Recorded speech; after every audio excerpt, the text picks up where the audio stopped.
Comment les algorithmes détruisent nos vies et que pouvons-nous faire? Les algorithmes, on les retrouve partout. Quand on fait ses courses en ligne, quand on se déplace dans la rue, quand on cherche l'amour, quand on fait une recherche sur Internet, quand on fait une demande d'emprunt à la banque et quand on s'informe sur l'actualité. Mais aussi quand on va sur les réseaux sociaux, quand on écoute de la musique, quand on regarde un film ou une série, quand on commande un repas à domicile, quand on recherche un billet d'avion ou une chambre d'hôtel, quand on répond à ses mails, quand on postule à une offre d'emploi, quand on achète un livre en ligne. Bref, la liste est longue et elle ne fait que s'allonger. Dans certains pays, les algorithmes sont aussi utilisés pour prendre des décisions de justice, pour surveiller les populations à grande échelle et même parfois pour orienter les votes aux élections. Mais finalement, c'est quoi un algorithme ? Algorithme. Un algorithme est une suite finie et non ambiguë d'instructions et d'opérations permettant de résoudre une classe de problèmes. C'est pas compliqué, non ? Bon, dit un peu plus simplement, c'est comme une recette de cuisine. Tu suis un enchaînement d'étapes qui t'amène à un résultat. Le nom algorithme est issu du nom d'un mathématicien persan du 9e siècle qui est né dans ce qui est aujourd'hui l'Ouzbékistan et qui est mort à Bagdad en Irak. Donc autant te dire que les algorithmes, ça ne date pas d'hier. Pourtant, c'est seulement depuis une dizaine d'années qu'on commence à en entendre parler et que de plus en plus de monde commence à s'inquiéter de l'impact qu'ils pourraient avoir sur nos vies. Les algorithmes sont utilisés aujourd'hui pour résoudre des problèmes à grande échelle, un peu comme si on voulait réaliser des recettes extrêmement complexes en une fraction de seconde plusieurs milliards de fois par jour. Et il faut bien l'admettre, rien de tel qu'un algorithme avec la puissance de calcul d'un ordinateur pour faire tout ça. Mais alors pourquoi les algorithmes font peur ? Pourquoi devrions-nous parfois nous en prémunir ? Et surtout, comment faire au quotidien pour éviter de tomber dans tous les pièges qui nous sont sans cesse tendus ? C'est tout ce qu'on va voir ensemble maintenant.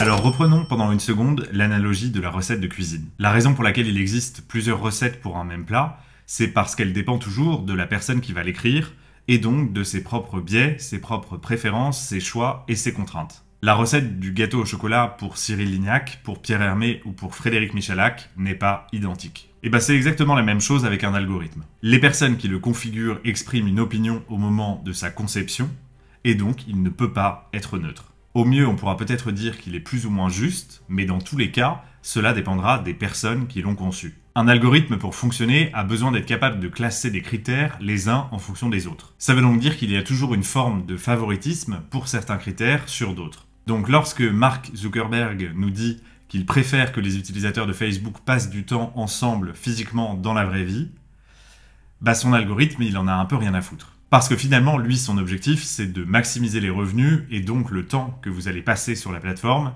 pour vous montrer de la publicité. Et il y a un autre exemple qui montre qu'un algorithme ne peut pas réellement être neutre et qui s'est produit chez Amazon. Amazon, il y a quelques années, a décidé d'arrêter d'utiliser un algorithme pour l'aider à faire ses recrutements. L'algorithme qui a été utilisé pour classer les candidats les uns en fonction des autres utilisait les données historiques de l'entreprise. Sauf qu'historiquement, Amazon n'était pas réellement paritaire dans ses recrutements. C'est donc tout naturellement qu'au bout d'un certain temps, l'algorithme s'est mis à ne recommander que des profils masculins. Ce qui était en réalité la simple réflexion des disparités qui existaient dans le recrutement d'Amazon historiquement. Donc si on peut dire que l'algorithme est devenu sexiste, c'est simplement parce qu'il utilisait les données historiques d'Amazon qui elles-mêmes étaient sexistes. Et je crois que c'est très important de revenir réellement à la source du problème, parce que parfois on croit que c'est simplement les algorithmes qui sont sexistes ou biaisés, alors qu'ils ont toujours été conçus par un cerveau humain. Bon, maintenant que tu sais tout ça, on va réellement pouvoir parler des problèmes que les algorithmes posent dans notre vie quotidienne. Et qu'est-ce qu'on peut faire pour s'en prémunir ?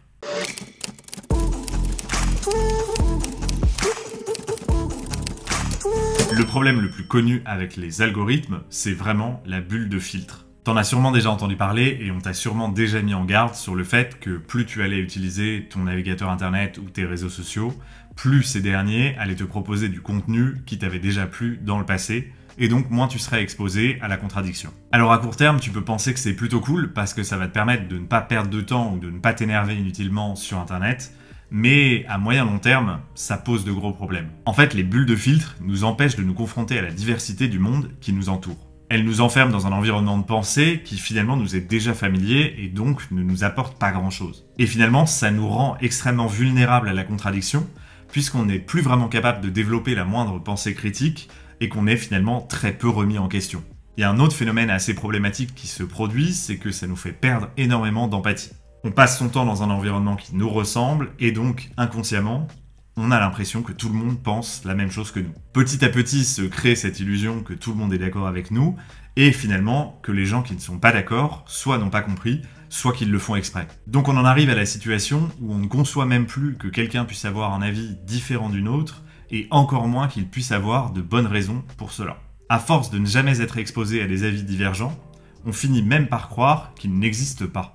Un autre gros problème dans la plupart des algorithmes, c'est qu'ils prédisent nos choix futurs en fonction de nos choix passés. De la même manière que l'algorithme d'Amazon a fini par ne proposer plus que des hommes, on va se retrouver dans la situation où on ne nous propose plus que des choses qu'on a déjà vues. Et le problème dans tout ça, c'est que c'est grâce à la nouveauté, c'est parce qu'on est exposé à des choses différentes et diverses, qu'on va pouvoir trouver ses propres passions, apprendre à mieux se connaître et finalement évoluer. Sans ça, finalement notre quotidien n'est qu'une éternelle répétition de notre journée précédente. Et donc à quoi bon ? Ce qui est aussi très problématique, selon moi, c'est le fait que les algorithmes aient totalement la main sur les critères qui vont être utilisés pour savoir quel contenu va nous être proposé sur une plateforme, mais aussi quel contenu ne va pas nous être proposé. Et pourquoi est-ce que je dis ça ? Eh bien tout simplement parce que je pense que ce serait extrêmement utile de pouvoir compenser certains biais qu'on possède pour ajuster les propositions qui nous sont faites. Pour vous donner un exemple, on a un biais pour la gratification immédiate par rapport aux récompenses différées. C'est quelque chose dont j'ai déjà parlé dans mes vidéos sur l'autodiscipline, mais qui pour moi est extrêmement important aujourd'hui. Les algorithmes, en utilisant ce biais pour la gratification immédiate, finissent par nous enfermer dans une boucle infernale. Quelque part, ils rendent de plus en plus difficile, voire même impossible, le fait de choisir de manière intentionnelle le contenu qu'on va regarder ou écouter sur une plateforme. C'est un peu comme si soudainement on arrivait au supermarché et que tous les rayons avaient été remplacés par des glaces, des pâtisseries et des confiseries. Prenons un exemple concret. Un ami me dit d'aller voir la vidéo de McFly et Carlito avec Pierre Ninet. Eh ben, je peux vous assurer que dans la minute qui suit, ma page d'accueil de YouTube, et même mon compte en général, va se transformer en une page de présentation de toutes les vidéos de divertissement sur YouTube. Et là, je vous donne un exemple avec des vidéos de divertissement, mais vous pouvez constater la même chose si par exemple vous allez regarder un TED Talk. Très rapidement après, vous allez vous retrouver avec des dizaines de vidéos de conférences sur votre page d'accueil. En utilisant mon historique de recherche et de visionnage, YouTube va me proposer des vidéos similaires. Après tout, pourquoi pas ? En fait, les algorithmes, dans leurs recettes, possèdent la plupart du temps un objectif de résultat, et donc le fait de nous faire visionner ou de nous faire entendre un maximum de publicité. Mais le problème que ça pose, c'est que je n'ai absolument pas la main sur la fréquence et l'intensité avec laquelle certains contenus vont m'être proposés. Et d'ailleurs, on pourrait aussi imaginer que ce soit possible de bannir certaines vidéos à certaines heures de la journée ou à certains moments de la semaine. Il y a un autre gros problème dont j'aimerais parler dans cette vidéo et qui concerne le fait que naturellement les algorithmes vont finir par pousser les contenus les plus outranciers et les plus choquants. D'ailleurs, si ce sujet vous intéresse, je vous recommande fortement d'aller voir la vidéo du Wall Street Journal que je vous mets en description et qui a consisté à créer des dizaines de faux comptes pour voir où est-ce que l'algorithme de TikTok finissait par les mener. Et finalement, le constat est assez flippant et c'est pour ça que je vous recommande d'aller regarder la vidéo par vous-même. Au fur et à mesure du temps passé sur l'appli, l'algorithme va savoir de plus en plus ce que vous aimez regarder et les contenus qui vous font rester. Sauf qu'à force de vous accoutumer à ce que vous avez déjà vu, vous allez avoir besoin de regarder des choses de plus en plus extrêmes, de plus en plus choquantes et de plus en plus sensationnelles. Alors c'est le cas avec TikTok, mais on pourrait faire le parallèle avec beaucoup d'autres plateformes. Et par exemple, il a été constaté sur YouTube que quelques mois avant l'élection présidentielle américaine de 2016, les contenus de Trump étaient proposés en moyenne 6 fois plus que ceux d'Hillary Clinton. Bon, maintenant qu'on sait tout ça, qu'est-ce qu'on peut faire pour se protéger face à tous ces problèmes ?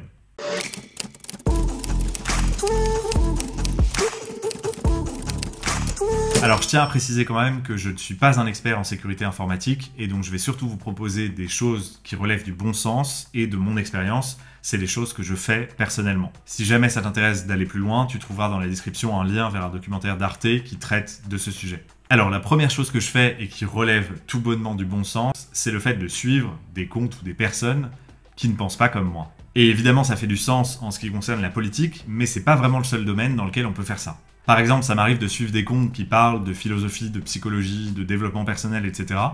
Et dans ce cas-là, je vais suivre des gens qui ne pensent pas forcément comme moi. C'est tout simplement ma manière de recréer un environnement de pensée avec de la diversité. Et pour te donner un exemple concret, ça m'arrive sur ma chaîne de parler de productivité, mais ça ne veut pas dire pour autant que je prône le travail à tout prix. Si tu me suis depuis longtemps, tu dois savoir que ça m'est arrivé de travailler de manière extrême, et ce n'est pas quelque chose que je prône aujourd'hui. Pourtant, je décide quand même de suivre des personnes qui vont promouvoir cet avis. Et alors à nouveau, pourquoi est-ce que je fais ça? Eh bien, tout simplement pour conserver une forme de diversité dans mon environnement de pensée, mais aussi parce que parfois, il y a des choses intéressantes à prendre. Et puis, la dernière raison, c'est aussi pour conserver une forme de liquidité mentale, comme l'identité liquide. La deuxième chose que je fais et que je trouve extrêmement efficace, c'est le fait de supprimer ces historiques. Que ce soit sur YouTube, sur Internet ou sur d'autres plateformes, ça permet quelque part de recommencer à zéro et de ne pas se voir proposer le contenu dans lequel on s'était enfermé. Et encore une fois, de mon expérience, c'est parfois le seul moyen de ne plus se voir proposer des thématiques ou des sujets qui ne nous intéressent plus, simplement parce qu'un jour, on a cliqué sur une vidéo. Tu peux aussi utiliser la navigation privée ou même un VPN pour limiter l'utilisation des données qui sont et qui seront récoltées sur toi. L'autre chose que je fais et qui est assez simple, c'est d'avoir plusieurs comptes. En l'occurrence, j'en ai deux, un avec ma chaîne YouTube et un autre privé. Et j'utilise ces deux comptes de manière totalement différente, je ne regarde pas les mêmes choses et je ne suis pas abonné aux mêmes personnes. Comme je vous le disais, j'ai tendance à regarder des choses assez diverses et donc pour éviter qu'une thématique ou qu'un genre de vidéo prenne le dessus sur le reste, c'est le seul moyen que j'ai trouvé. La troisième chose que je fais, c'est de volontairement aller chercher et de volontairement m'intéresser à des choses différentes et nouvelles. Et je vois plein d'avantages à faire ça, notamment le fait de continuer à éveiller sa curiosité, découvrir potentiellement des nouvelles passions et sortir d'une forme de monotonie. Et là-dessus, je vais encore insister sur mon expérience parce que je n'ai pas toujours fonctionné comme ça, mais je pense qu'on n'a pas idée de la quantité de choses qui pourraient nous intéresser et à côté desquelles on passe simplement par manque de curiosité ou par désintérêt. Et c'est même d'ailleurs possible d'avoir peur d'être curieux alors que c'est probablement la meilleure chose qui puisse arriver à quelqu'un. C'est typiquement le genre de choses pour lesquelles il n'y a pas de retour en arrière possible. Une fois qu'on est curieux, on est curieux. Une autre chose dont je voulais absolument parler dans cette vidéo, c'est le fait de soutenir les contenus qui sont moins extrêmes et plus nuancés. Évidemment, je sais que c'est plus tentant de cliquer sur une vidéo qui a l'air de faire polémique, mais le problème avec ça, c'est qu'on finit par ne plus voir que ce genre de vidéo. Et donc finalement, par effet de comparaison, ça fait disparaître tout le reste. Et comme je pense que personne n'a envie de finir avec simplement du contenu polémique, bah ça peut être un bon moyen d'empêcher que ça arrive en soutenant des chaînes et des personnes qui ont des propos un peu plus nuancés. Et évidemment, je ne parle pas particulièrement de moi parce que ce n'est pas moi qui ferai la différence. Si cette vidéo t'a plu, alors cette vidéo devrait te plaire sur le pouvoir du silence dans le monde dans lequel on vit aujourd'hui. Évidemment, comme d'habitude, avec ce genre de vidéo, je te mets plein de liens dans la description si tu veux continuer à creuser le sujet. Merci beaucoup d'avoir été au bout de la vidéo. Évidemment, je compte sur toi pour soutenir la chaîne. Et moi, je te dis à la semaine prochaine. D'ici là, n'oublie pas de rester liquide. Ciao!